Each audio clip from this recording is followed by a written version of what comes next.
Hola chicos, bienvenidos una vez más a sus clases de química, que por medio de estos videos dedico con mucho cariño para todos ustedes. Comencemos. El tema de hoy es el mol como unidad de medida. En química se utiliza el mol como unidad para expresar cantidad de sustancia. El mol es la conexión entre lo que podemos y no podemos ver a simple vista. Los átomos y las moléculas se cuentan por los químicos en moles. Las unidades de medida dependen del tipo de objeto que se quiera medir, de su tamaño y su uso. Por ejemplo, si fueras a comprar arroz o frijoles, seguramente no pedirías 500 o 1000 granos de cada uno, sino 1 kilo o 2. Imagínate, es demasiado contar 1000 granos de arroz o frijol. En el caso de los átomos, moléculas, iones u otras partículas que no podemos ver, utilizamos el mol. Sin embargo, las unidades son independientes de los objetos medidos, pues siempre son constantes. Por ejemplo, una decena de manzanas son siempre 10, un par de zapatos son siempre 2, una centena 100 y una gruesa son 144 unidades. Son constantes, estas no cambian. Pero, ¿a cuántas unidades equivale el mol? Un mol equivale a 6.02 por 10 a la 23 unidades. Este gran número lleva el nombre de un gran físico y abogado italiano llamado Amedeo Avogadro. El número de Avogadro sirve para contar partículas extremadamente pequeñas.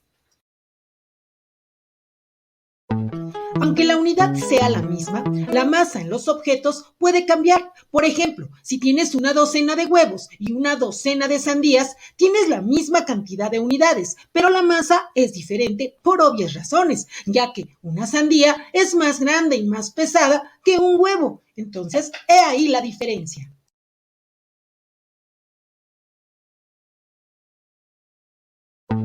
De la misma forma, si tienes un mol de átomos de sodio, pesa menos que un mol de átomos de plata. Y esto es debido a que los átomos de plata son más grandes, tienen diferente masa atómica que los átomos de sodio, que son más pequeños. Tienes la misma cantidad, que es un mol de cada uno, pero son elementos diferentes con diferente masa atómica.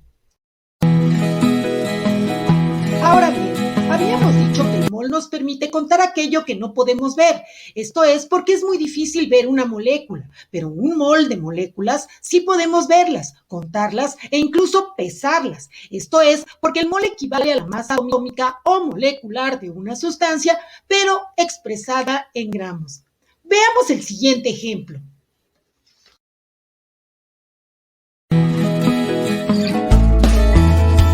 En una práctica de laboratorio, Alejandro requiere utilizar 2.3 moles de azufre, pero el profesor encargado del laboratorio le dice que necesita ser más específico, que no podría contar ese número de átomos de azufre, que por favor exprese la cantidad que necesita en gramos. Entonces, Alejandro ve su tabla periódica y observa que el azufre tiene una masa atómica de 32, lo cual significa que en un mol de azufre hay 32 gramos de este elemento.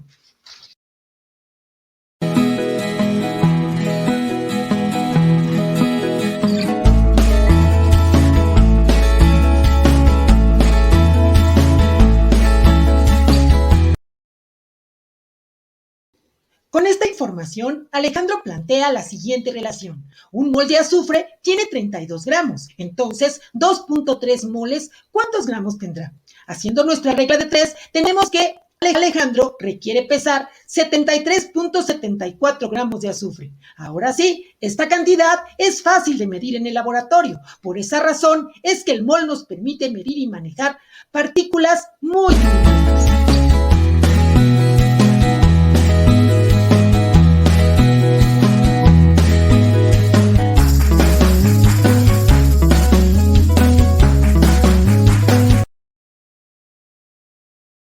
Pero, ¿qué tendría que hacer Alejandro si ahora necesita 1.5 moles de sulfato de aluminio? Primero, tendrá que determinar qué elementos tiene este compuesto y cuántos átomos hay de cada uno de ellos. De aluminio hay 2 átomos, de azufre 3 y de oxígeno 12. Ahora deberá anotar la masa atómica de cada uno consultando la tabla periódica. Finalmente, multiplicar el número de átomos por la masa correspondiente, haciendo un total de 342 gramos. 342.14 gramos es la masa de un mol de sulfato de aluminio, pero recuerda que Alejandro tenía que pesar 1.5 moles. Entonces, planteamos la siguiente proporción. 342.14 gramos de sulfato de aluminio equivalen a un mol de esta sustancia. ¿A cuántos gramos equivaldrán? 1.5. Y obtenemos el resultado, que serían 513.21 gramos para tener 1.5 moles.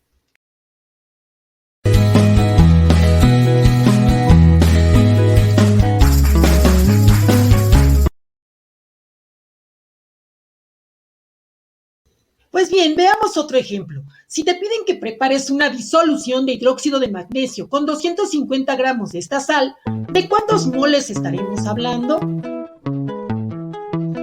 Primero deberás determinar cuántos gramos hay en un mol de hidróxido de magnesio. Para eso hay que calcular la masa molecular de esta sustancia.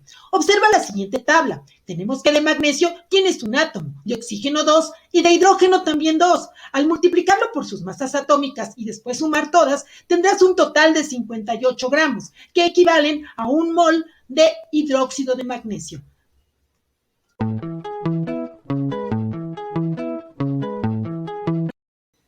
Con esta información, sabemos que un mol de hidróxido de magnesio pesan 58 gramos. ¿A cuántos moles equivaldrán 250 gramos? Que es lo que nos piden. Hacemos la regla de 3 correspondiente y tenemos que equivalen a 4.3 moles. 250 gramos equivalen a 4.3 moles. Este sería nuestro resultado.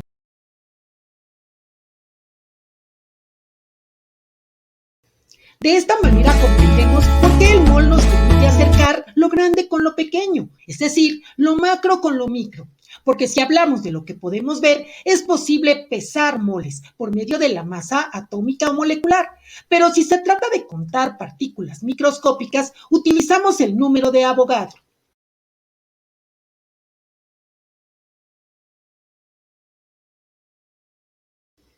Una vez más llegamos al final de este video, esperando la información proporcionada haya sido útil y clara. Pero recuerda que en clase aclararemos dudas. Por lo pronto, nos vemos y hasta la próxima.